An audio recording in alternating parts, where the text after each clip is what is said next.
জয় মা শারদা। মা শারদা দেবী সব সময় জপ করতেন।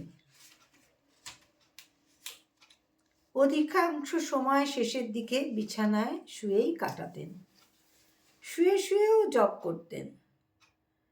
রাতে ঘুমাতেন খুব কম আর জপ করেই কাটাতেন। কেউ ঘুমোতে বললে বলতেন, ঘুম কি আর আছে না আসে?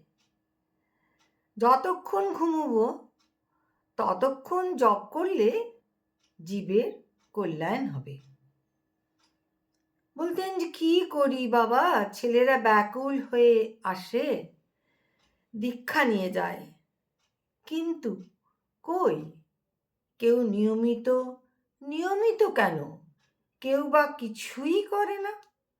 তখন ভার যখন নিয়েছি তখন তাদের আমাদের দেখতে হবে তো, তাই জপ করি আর ঠাকুরের কাছে প্রার্থনা করি, হে ঠাকুর ওদের চৈতন্য দাও, মুক্তি দাও, এই সংসারে বড় দুঃখ কষ্ট, আর যেন তাদের এই সংসারে আসতে না হয়। জয় মা শারদা, জয় মা।